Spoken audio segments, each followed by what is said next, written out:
4 గంటలకే వచ్చి కాలనీ చుట్టుముట్టారు సార్. చుట్టుముట్టేసేసి ఏమో దొంగల్లాగా మేమేదో పాకిస్తాన్ టెర్రరిస్ట్ లాగా, మేము పాకిస్తాన్ టెర్రరిస్ట్ లాగా చుట్టుముట్టేశారు. ఇదేంటి ఇంత జనం వచ్చారు, ఎప్పుడు లేదే, చిన్నపిల్లలు ఏడుస్తున్నారు, ఇంత జనాలను చూస్తే పిల్లలు ఏడుస్తున్నారు, కూల్ చేస్తున్నారు, కనీసం బట్టలు తీసుకోవడానికి కానీ అక్కడ ఉన్న వస్తువులు తీసుకోవడానికి కానీ ఏం అవకాశం లేదు. ఏందయ్యా అంటే మీరు ఎవరు మాట్లాడదు సార్. ఒక ఇంటికి ఒక 5గురు మున్సిపాలిటీ వాళ్ళు, ఒక 6గురు పోలీసు వాళ్ళు ఒక్క ఇంటికి సార్, ఒక్క ఇంటికి అలా కాపలా కాసి ఎలా చేస్తున్నారంటే చెప్పాలా? మీరు లోపలికి వెళ్ళొద్దు, ఏ సామాను ముట్టుకోవద్దు, మీకు అధికారం లేదు అన్నట్టు దౌర్జన్యంగా సార్. బట్టలు తీసుకోవడానికి కానీ అక్కడున్న కనీసం తినే వస్తువులు, బియ్యము, నూనె, ఉప్పు, పప్పులు ఏమన్నా కొనుక్కొని తెచ్చుకున్న అవి తీసుకోవడానికి కూడా మాకు అవకాశం ఇవ్వలేదు సార్.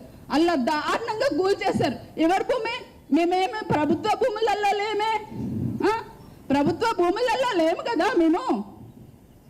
మేమున్నది మాకు పేదల కోసం ఇచ్చిన ఒక భూదాన భూమిలోనే ఉన్నాము.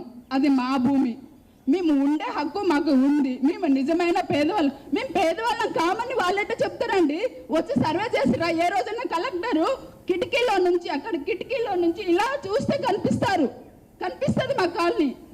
కనీసం అక్కడికి వచ్చి మా కాలనీ అలా వస్తుంది కదా, కనిపిస్తుంది. ఏ రోజైనా వచ్చి మీరు నిజమైన పేదవాళ్ళం కాదా ఏ రోజైనా చూసాడా? ఈ రోజు పేదవాళ్ళు కాదని ఎలా చెప్పగలుగుతాడు? మాకు ఇదంతా తెలియదండి.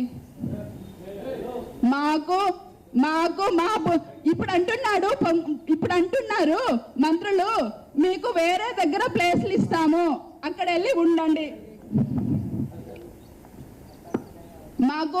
మీకు ఎక్కడ వేరే దగ్గర ప్లేసులు ఇస్తాము, ఇంటి స్థలాలు ఇస్తాము, అక్కడ వెళ్ళి ఉండండి, అక్కడే మీకు ఇళ్ల స్థలాలు ఏర్పాటు చేస్తాను నిజమైన పేదవాళ్ళకి అని చెప్తున్నారు.